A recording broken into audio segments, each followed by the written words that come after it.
This is Mark is Read, a podcast devoted to discovering, reading, and obsessing over books. I'm your host, Taylor Neary. Let's get into it.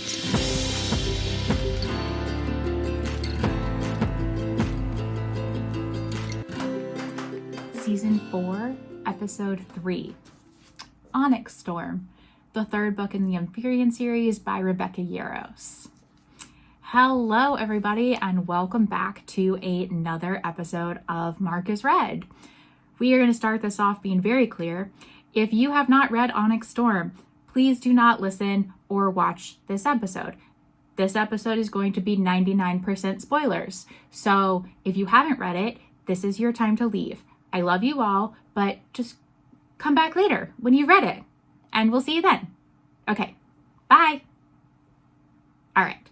Now that they're all gone, let's dive in to the craziness that was Onyx Storm.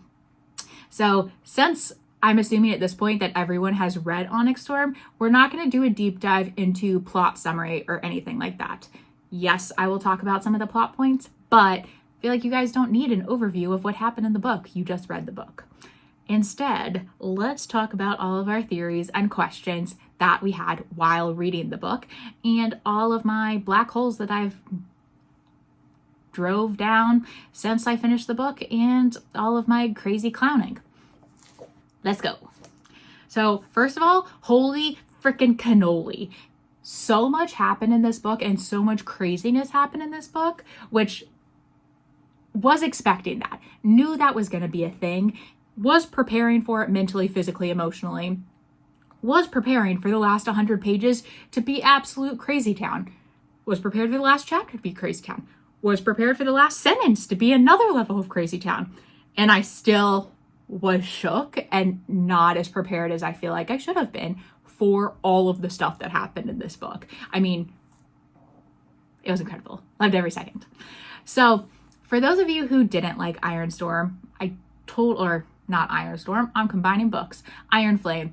I totally get it. The whole miscommunication thing between Violet and Xaden definitely got old, and I get it.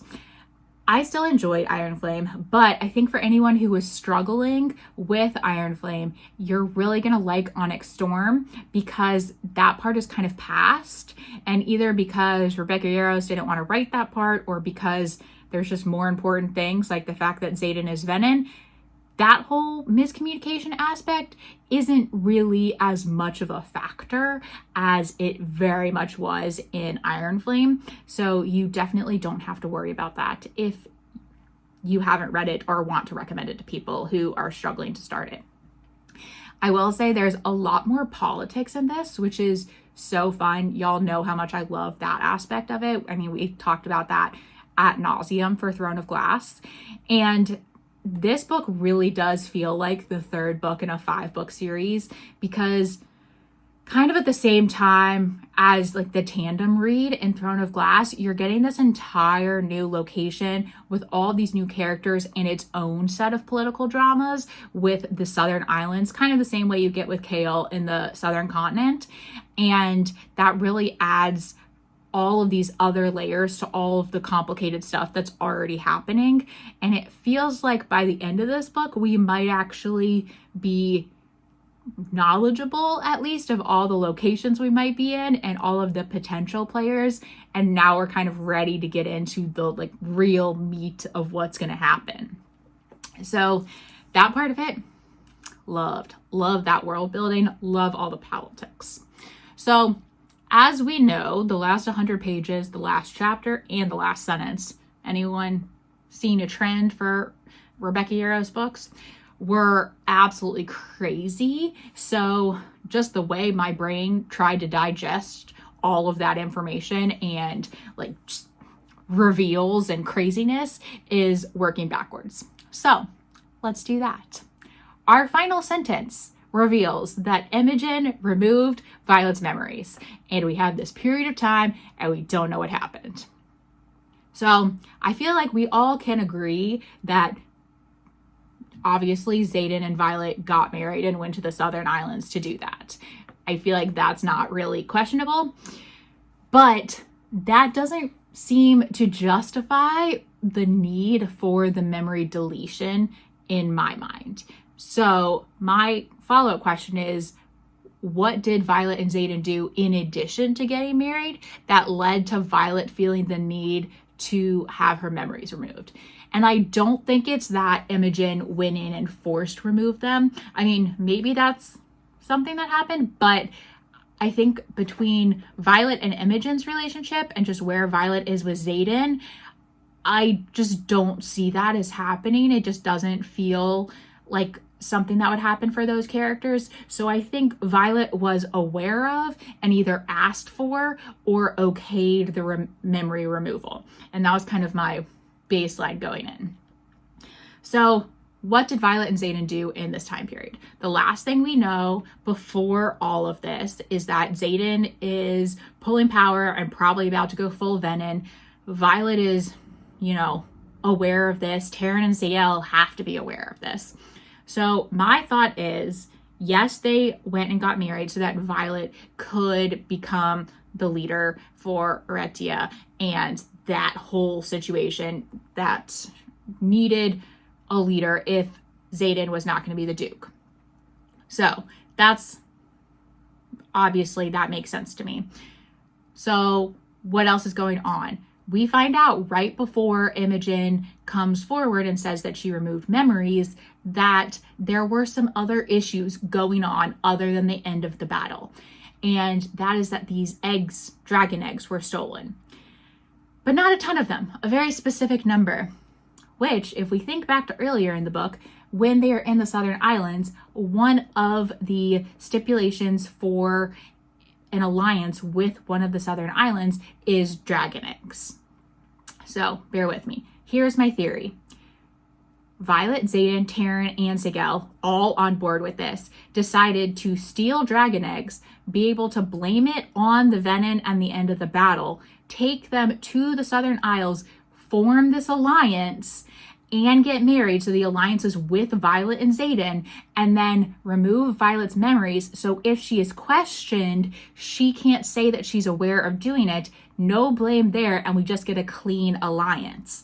But the alliance isn't with Halden and the King, it's with Violet and Xaden. I don't know. Is that what's happening? I don't know. But it just seems there are too many very particular things. Like, why that specific number of dragon eggs, and how did they get to wherever they're going? I think they were stolen by Violet and Xaden. We get to use the memory loss and the fact that Xaden is Venom as the scapegoat. And as a result, we actually get the alliance. And if Taryn and Ciel are on board, then it's approved by at least some dragons, so they're not like gonna riot or something. I don't know. What do you guys think? So that's theory number one. Then other questions that arise very quickly after this point is Andarna is back. Andarna appears while Violet and Theophany are having their battle, like emotional, let's fight each other through our emotions and like see how much we could tear people down. So questions. Andarna is back. She had just gone with the Irid other dragons and was going to get her Irid dragon training for multiple years. But now she's back very quickly. So first of all, did she just leave? I think not, because she wanted to be with them so much and she wanted to learn it. So leaving and then coming back so soon would kind of make the sacrifice of leaving not worth it. So let's think about Andarna and the Irid dragons. When Andarna is a Feathertail in Fourth Wing, she helps Violet stop time. And there are these theories that maybe Irids somehow can control time, influence time, something. So Andarna goes with the Irids to get her training. Multiple years pass, whatever. But now she can control time or do things with it. So she goes back to the battle because she knows Violet's going to need her and now appears. Potentially with all of her Irid training ready to go, kind of from the future, but like also current. What do you guys think? I feel very positive about that. I think the Irids are going to be super important not only because we don't really understand everything, but also just because of all of the, like secretiveness about them. First of all, like, why did they leave Andarna's egg with the Inferian dragons 600 years ago, right after the Venin situation? Like, that doesn't really make sense unless it's somehow connected to the Venin situation, which I think the Irids are still vital to either healing or defeating the Venin. But then we also come back, and if you guys remember our Iron Storm or Iron Flame, I'm going to keep getting those confused, and I'm sorry in advance. Our Iron Flame episode, one of my theories since the beginning, and still like very much still on board with this theory, is that something was going on with Violet's mom while she was pregnant with Violet, and she either started to become Venin or was affected by Venin or something. And that's why Violet's hair is the way she is, and she was able to recover, but it still affected Violet in the way that it did. Also, maybe why Violet can destroy Venin with her initial signet. So, but I think all of that was resolved because Violet's dad somehow found the cure for this moment or something. But all we have of the dad's research is all of the stuff about the Irids, which makes me think that he wasn't just researching the Irids because it's like a different dragon breed that we don't know anything about, but because it is related to either curing or defeating Venin in some way. So I think that the Irids have to come back and are somehow important. That also brings me to Theophany, who every time she's fighting Violet is like, oh, where's Andarna? Where's your other dragon? And that's kind of the only conversation we ever hear between a Venin and one of the characters where the Venin is interested in where the dragon is. And to me, at least, it doesn't feel like Theophany wants to kill Andarna. It seems like she wants Andarna for some reason, which makes me think that Andarna or Irids in general are either dangerous to Venin or their whatever powers can be used by both Venin and humans. So I think that the Irids are going to play a huge part. We always knew that, but I think that really, it's 100% going to play a huge part. So that brings us to the brother Venin. With our last conversation with Xaden, that we see he is, first of all, we learned that Panchek dude is a mole. So, all right, let me start with there. First of all, I need to reread Fourth Wing and Iron Flame because I don't remember any of the context for Panchek. And I want to go back and like read every conversation. Like, who was he talking to? What Easter eggs did Rebecca lay in the earlier books about him being Venin? And also, how did no one realize that he was Venin? So he's a mole, but also who else could be a mole? Like, are there additional moles other than just him? I don't know. But we find out about him. Then Sage guy is like, Xaden, your brother, Venin. So then the question is, who is this brother? And I think we get quite a few hints. So there have, of course, been lots of conversations about like whether it's Xaden's half-brother who we meet in this book. First of all, for me, that is not even a thing because we know from that conversation that whoever the brother Venin is has known that Xaden is Venin since the Battle of Basgiath. We didn't even know half-brother existed. He definitely didn't know about Battle of Basgiath. So he's out, in my opinion.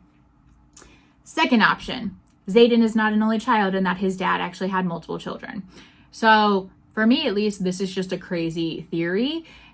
In one of the quotes at the beginning of a chapter, someone pointed out that when Xaden's dad spoke about children, he didn't speak about Xaden specifically or child singular.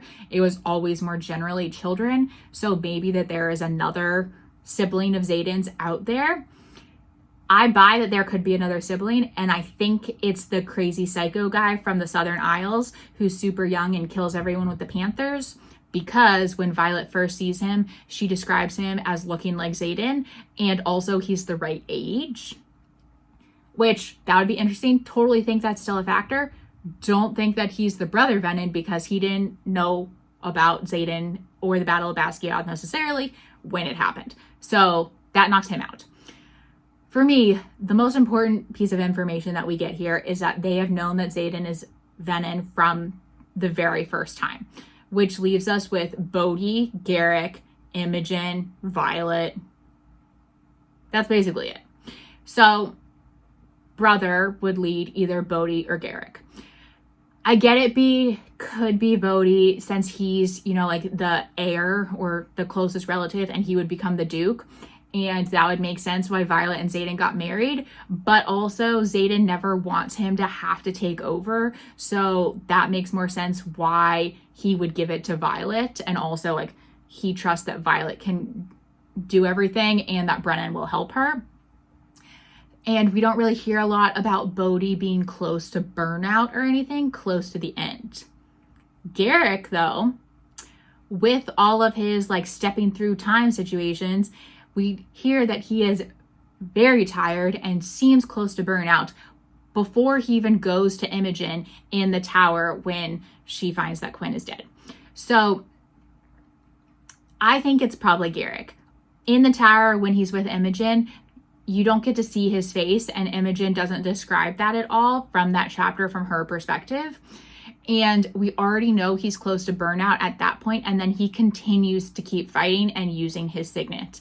So I think that Garrick is the most likely brother Venin, which is freaking terrifying with that time jumping situation.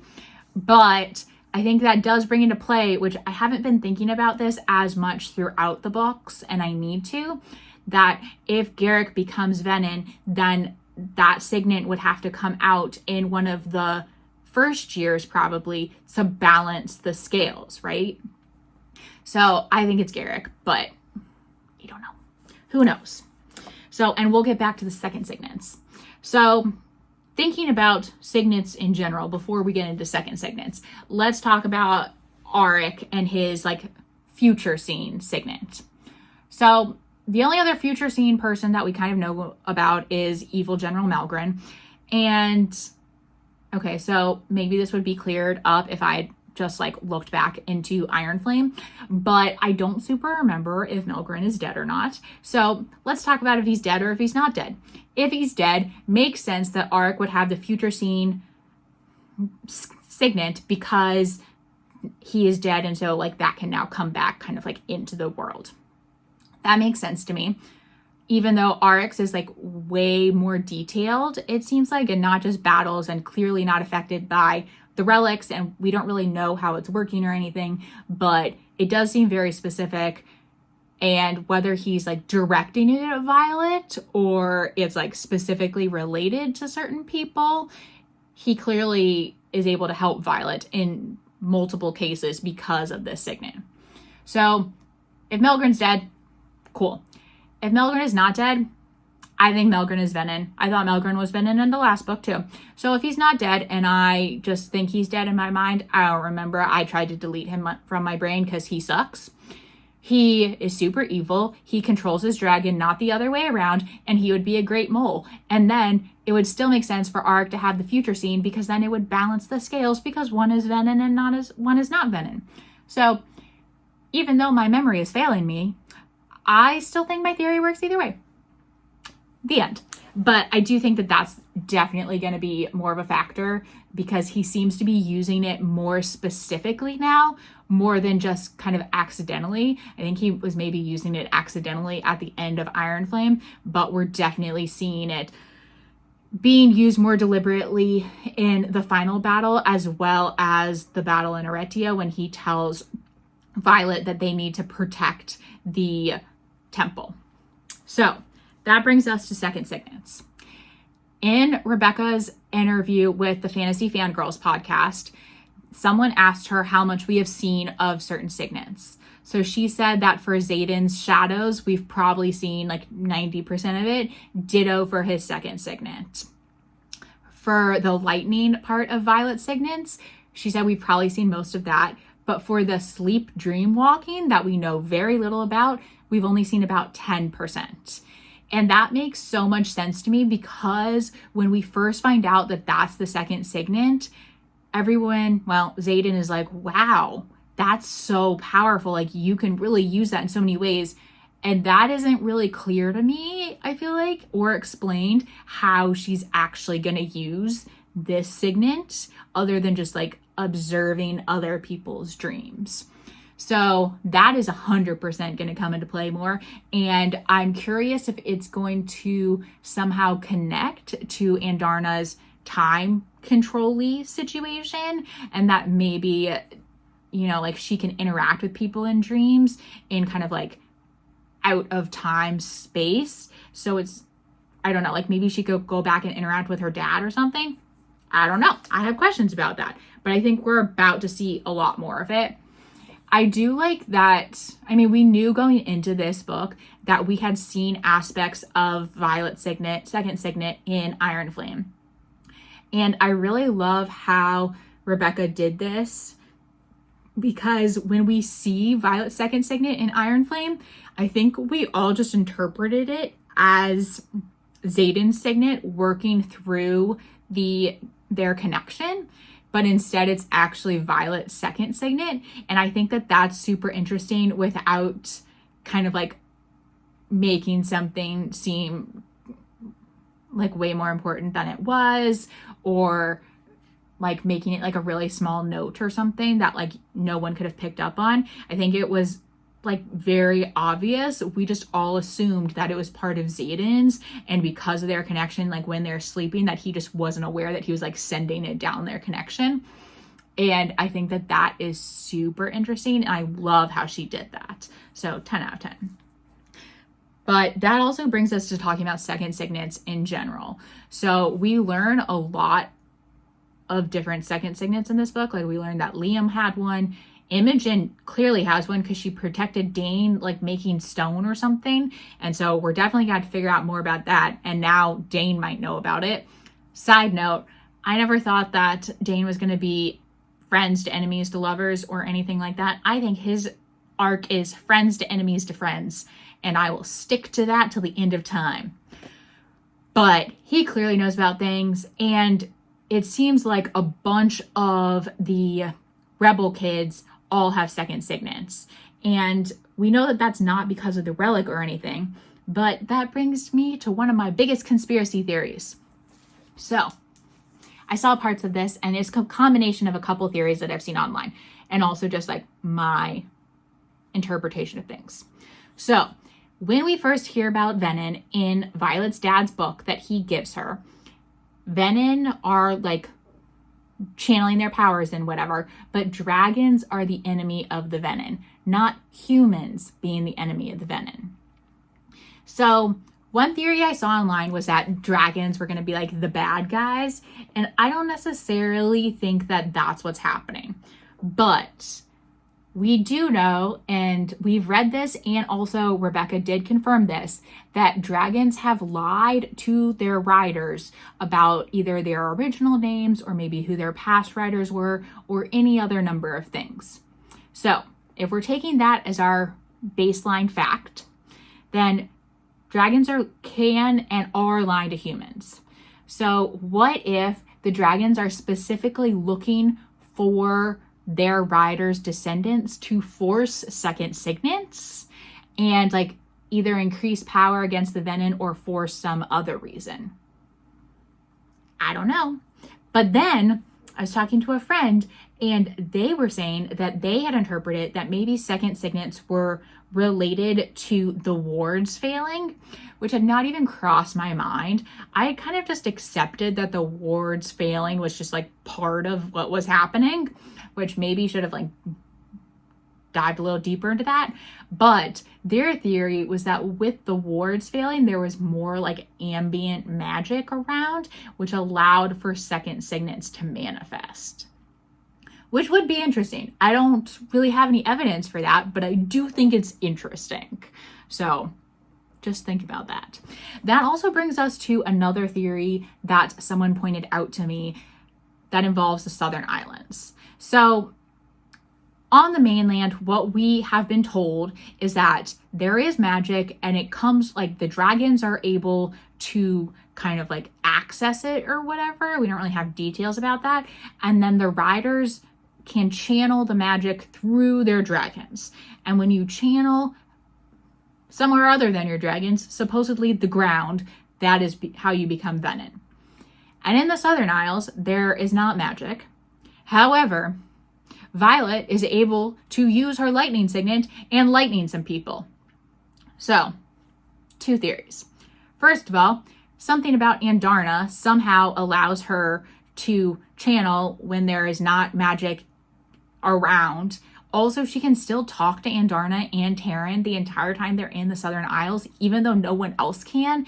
So clearly either something about Violet or Terran or Andarna or something is allowing them to kind of bypass this otherwise understanding of how magic works in the world. Second theory, I guess, is that something about Andarna allows Violet to directly channel magic from the sky, and that does not make her Venin. Don't fully understand that one, but I think it's very clear that something is happening between Violet, Terran, and Andarna that is allowing her to access aspects of her magic, if not all of her powers, while in these places that supposedly don't have magic and that other people can't access magic there. So I think that's definitely going to come into play, and that either is part of like Andarna, Terran, and Violet's like triangle of power, or is specific to Andarna, or is specific to Violet. But there has to be something more there because we don't understand. And honestly, when she first pulled that lightning down in the Southern Isles, I immediately thought that she was turning Venin. And turns out she's not, at least that we know of. Who knows? Wouldn't put it past Rebecca to make her Venin. But it seems that with everything else, that it's more likely that it's something about Violet specifically that's allowing her to access magic in this place. And that also brings us to runes and kind of the experiments that Mira is doing with the runes to see if they can access magic through runes on the Southern Isles, which I think is very interesting in general. We still don't really understand runes or have a lot of information about it, even though they are definitely present since Iron Flame. But I think the interesting thing is that one of the runes that Mira gives Violet is this one to like protect her from sunburn or something, which also is the same rune that's on one of her daggers from Xaden, which is like, okay, protecting from the sun, which then makes me question maybe there's more to it, and that like Violet's power isn't necessarily lightning, but like sun somehow or something, and that like that's how she's able to access her power on the Southern Isles. I don't know. None of this is really full-fledged theories, but there are definitely questions around all of this, and I think we have not seen the last of this being an issue that's going to be talked about and going to come into play moving forward. So that kind of brings us to Theophany and kind of the balance of power between the Venin and the humans, which we learn in this book that there is kind of this balance, is that like if a Venin has one power, then there is a counterbalance to that from the rider's side, which didn't think about. And I think I definitely need to go back and like really pay attention to people's signets and pay attention to what Venin signets are and what human signets are and how those are transitioning.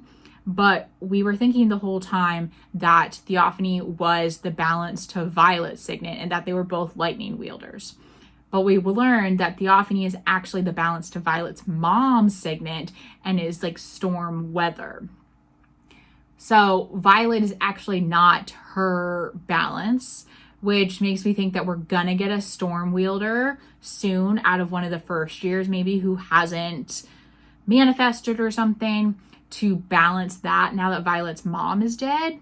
But I think it also brings up like who is the balance to Violet's and like why did her signet manifest so strongly, and like was that in response to somebody, or is there going to be a Venin that becomes Venin in response to Violet, if that makes sense.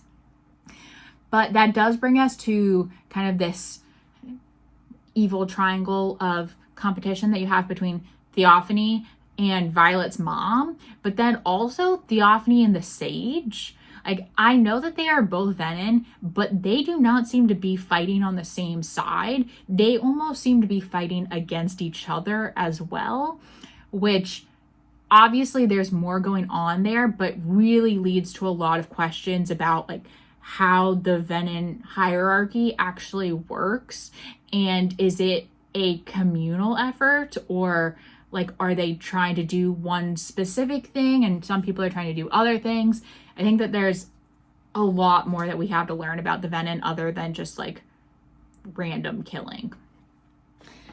Which brings me to Theophany in general, and we already kind of mentioned this, but like, why does she want Andarna? And what are the implications of a Venom having, like, could she access Andarna's power? Could she control Andarna? Like, is that why they want Violet? I was under the impression that they just wanted Violet to A, control Xaden, and B, for her power. But we know that Venom can, like, either are completely separated from their dragons or control their dragons. So like, how is that gonna, like, do they want Violet so that she can control Andarna for them? I don't know. I think that there's a lot of questions about that, which leads me to my last Venom question before we get to one of our final conversations. And that is Jack Barlow, the dude who just won't die and just won't leave us alone. He's like a freaking cockroach. But we know that he is currently imprisoned by the Riders. So that leads me to, why does the Sage want him? But the Sage doesn't just want him. The Sage wants Jack dead, which to me says that Jack has information that the Sage does not want the Riders to get, either through their interrogations or something else. So Jack knows something that the Sage doesn't want the humans to know. So, I mean, obviously I feel like Jack's not going to know the whole plan because he's not a leader. He's just like a foot soldier dude. But whatever he was trying to do after the Wardstone, like if he had more of a task or something after the Wardstone situation, that is somehow really vital to what the Venom are doing overall. And that somehow is going to come into play. And even if he doesn't have all of the information that he has or something is important enough that it would benefit the humans somehow. So I mean, there are too many questions around it, but I think that that definitely is going to become a larger plot point in the next book. And that brings me to the final thing that I want to discuss. And that is these acolytes, priests, temple situation. So on one of their southern isles, we see all these priests. They all look like Violet with her hair. We learn that they are not born that way. They dye their hair, which I still think Violet's hair is because of the whole her mom, Venom, dad situation, but neither here nor there. But we also find out through the course of the book that Violet's dad offered her to the priests, and they started doing this thing for her to become one of the priests. She's not fully there, but she has the opportunity to. So the question is, why? And I think some people immediately assume that her dad was doing it for malicious reasons.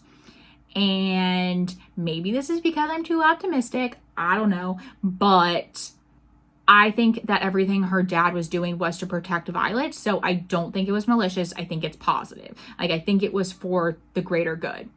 So with that knowledge, then questions about like what power the priests have and all of that, which also brings us to Theophany, who was one of these priests, and kind of if there is information there or power there or something. Like, I think that those priests are going to become a larger role in the story moving forward. I mean, I think that whole god situation is going to, I mean, we kind of see that with the god of luck throughout that whole ordeal, but we do have more conversations about the influence and power of different gods in this book, more so than just like condemning people's or like commending people's souls to Malak or whatever. So I think that that's gonna, like, the gods in general are gonna come more into play in the future. But clearly, I think the fact that Violet's dad was starting this process for her to become part of this priesthood is very much going to be vital somehow, and that part of the priests and their temple and the religion somehow has to be a larger piece of the puzzle. And I got nothing on how, but it just, we already know Rebecca does not just throw things in for funsies. Like, everything is part of this larger conversation. And so that has to be part of it as well. And everything we know about Violet's dad, like every step that he took, everything that he left was to help Violet and Mira and Brennan survive this situation, and to, I don't know, like, we don't know if it was like to make sure that the Venom were defeated or cured or the humans won or what. We don't know what the end game is, but we do know that everything that we've learned so far is to help them. And especially with like his research, you know, like with all of the passcodes and things that Violet had to figure out that were specific to her, and then finding the merchant and stuff in the Southern Isles and getting all this information, like all of that was so planned and specific. And I do not believe that there was like this random thing where he took his child to the Southern Isles, probably against the will of her mother, and like secretly got her on this path to this priesthood. I just think that there has to be kind of something more in there, and I think it's going to play a really big role in the next book. So that's kind of where I'm at with initial responses to Onyx Storm. I will say I have every intention of rereading Fourth Wing, then Iron Flame, then Onyx Storm, kind of all together like that, so I can pick up on Easter eggs in Fourth Wing and Iron Flame, and also look for specific things that started coming out in this last book and see if they were like how they were coming out in the earlier books. So I will be definitely doing that, and if I get any kind of insights or things are more theories or things like that, I will definitely include them in a later episode and kind of mention them to you guys.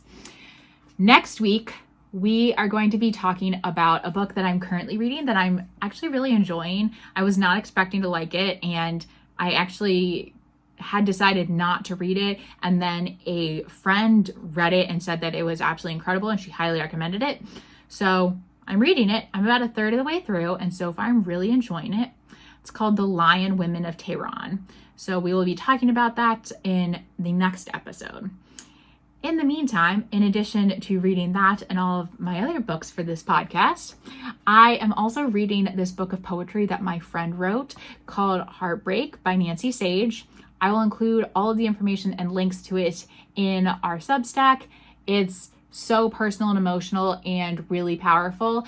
And I think in general, the poems are lovely, but also knowing how much of an emotional journey she's been on and how writing her story through this poetry really helped her heal is really cool to experience. In terms of things that I'm listening to, I am listening to a podcast called After the Revolution by a podcaster who I really enjoy named Robert Evans. It is a dystopian book that he wrote, and he is reading it aloud. And it is just so different from anything else you've ever read, and is super interesting, and would highly recommend it. And it's not super long. I think it's only 10 or 11 episodes. It goes pretty quickly, and it's really, really, really good. And the last thing I am watching is trashy reality TV. Currently, I'm watching the show on Netflix called Selling the City, which is about selling apartments in New York. And it is absolute insanity, but is kind of the break from reality that I'm needing these days, which definitely needing that more than usual right now. So I'm going to leave it there for now. If you guys have your own theories or responses to any of my theories, please leave them in the comments or email me or anything like that. And I'll talk to you guys next time. Have a fabulous week of reading. Bye. This has been Mark is Read. Thank you for listening. Please rate, review, and share the podcast, as that is how people find us. Email markasreadpod@gmail.com to suggest books, and subscribe to the newsletter at markasreadpod.substack.com. See you next time, and enjoy a week of reading.